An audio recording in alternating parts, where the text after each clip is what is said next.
Hello and welcome back again to this Diary of the Coffee Hunter YouTube channel.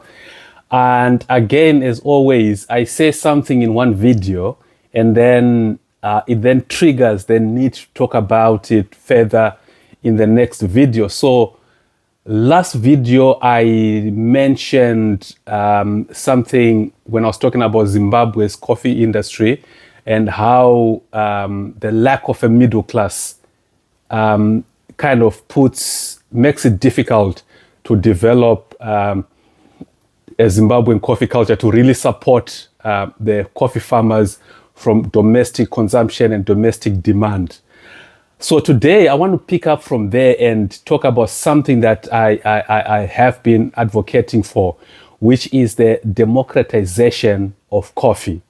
So the idea of the democratization of coffee is basically to try and make coffee available to more people than the current strata of demand where it comes from, which is in most cases the middle class. Those countries that have got a strong middle class have seen coffee also growing at a faster rate than anywhere else, particularly in the consumer end of the market. And I did mention that countries like Vietnam, if you look at countries like Vietnam, if you look at Indonesia, if you look at South Africa, because of the growth in the middle class, you also see a growth in the coffee industry.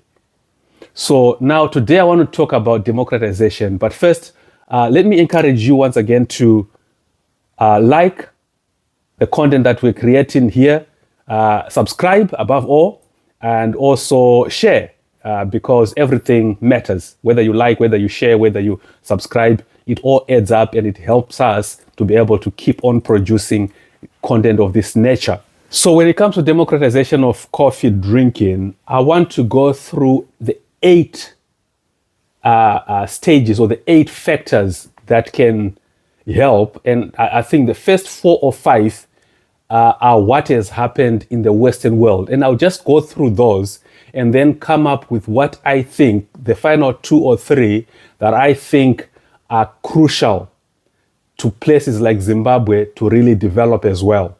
So what has happened over the last 40 years is that the coffee industry has grown on the back of making it accessible to a wider range of consumers. So obviously, since the 80s and the 90s, there was a push towards globalization, and with it came mass production. So the first stage of democratizing coffee in the developed world was, again, globalization and mass production. So what you then found was that places like Asia and South America, as they expanded, as the economies grew, that prompted an increase in coffee consumption in those countries. And with it also came a growth of large-scale coffee farming into sort of like estates. So you now find in places like Brazil and Southern Asia, where coffee is grown, that you've got not just small-scale coffee farmers, but actually estates, large estates producing coffee. So that's number 1. And then, of course, what we all know was the growth of the instant or the convenience coffee, the soluble market.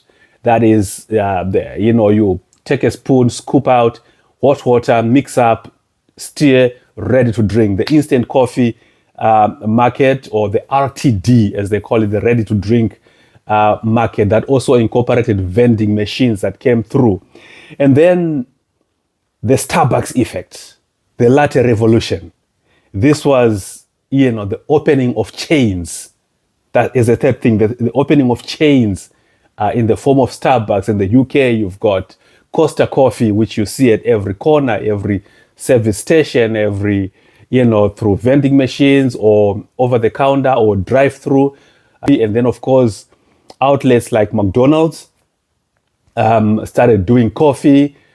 Greg's then came to a period of what was called the third wave.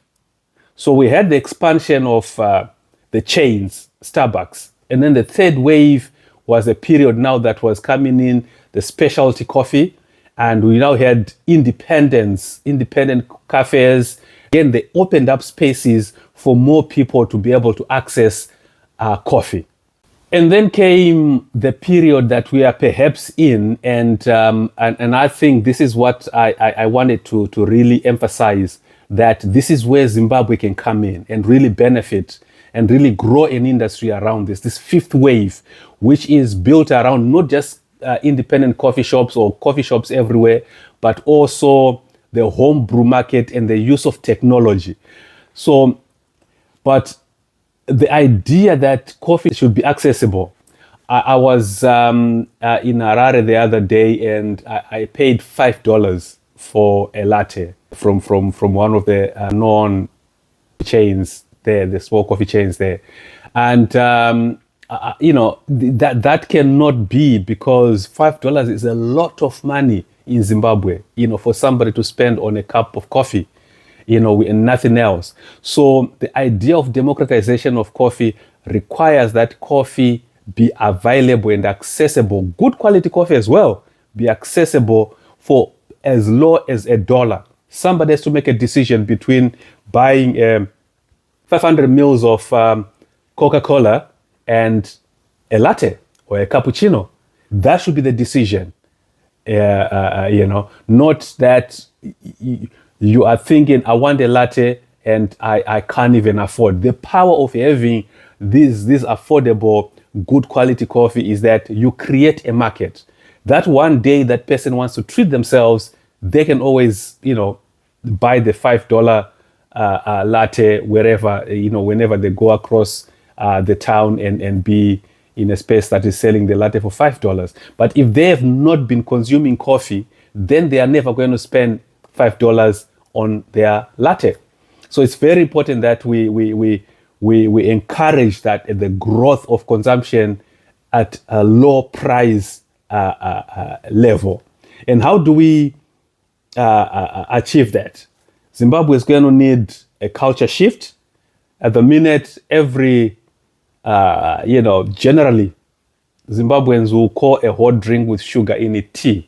But in most instances, it will be coffee. Although of the instant variety, but it will be coffee. But people just call it tea. I'm having tea. And then when you actually look, you see that it's coffee. So we need to have a culture shift. We need to define what it means to have Zimbabwean coffee.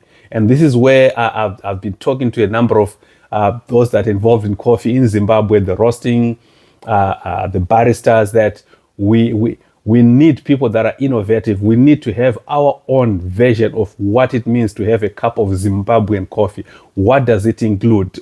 We need people that can come up with a unique way of making a Zimbabwean, what is truly a Zimbabwean coffee. So we need that culture shift. We need to have a defined coffee culture.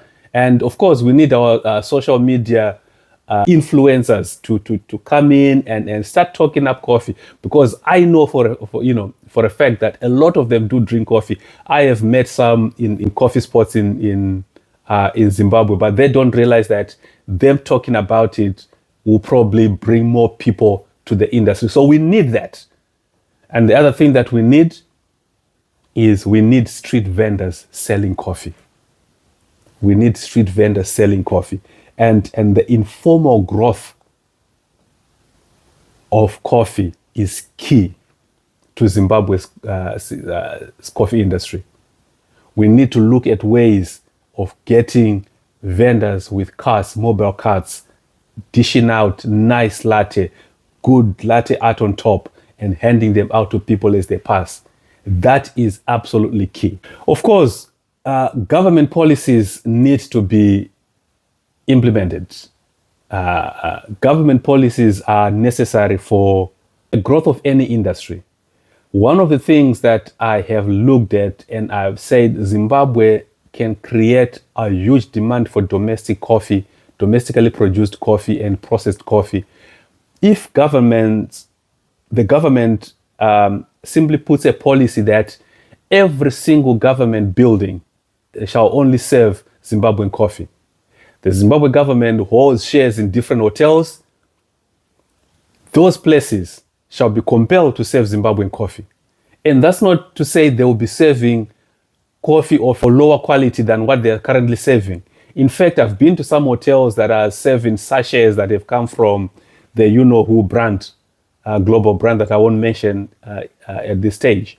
But yet Zimbabwean coffee is one of the most sought-after coffees in the world. So we need a policy that compels certain institutions to serve only Zimbabwean coffee. That way we have domestic consumption, local off-takers, and domestic demand that allows our farmers to be in a position to negotiate when the internationals come through. So effectively, the long and short of it all is that once coffee is accessible, it opens up a lot of other opportunities for people doing different things. As a beverage, you can have your coffee with a scone, for example. So it means somebody who wants to bake has got somewhere that they can sell their product. It is, you see, coffee in itself is not an industry. It is the fuel for the rest of the industry. You know, the reason why coffee has grown in the developed world, it is the ability to commercialize conversations, to have people sitting in a cafe for an hour, for 2 hours, just talking, for people to be able to have meetings over coffee. You see, so the statement that let's meet over coffee, it comes from that ability to commercialize conversations. And Zimbabwe is not too far from doing something similar, and to actually see coffee really take off in that country and really support some of the other sectors of the country. Thank you very much for watching this. And again, I am going to ask you to like, subscribe, and share. And very soon, we are going to be doing something different. We are going to be back on the road. We're going to be back on the coffee hand. We're going to be visiting somewhere. I won't tell you now, but very soon you will see when we are visiting. We are going out and about for another coffee hunt.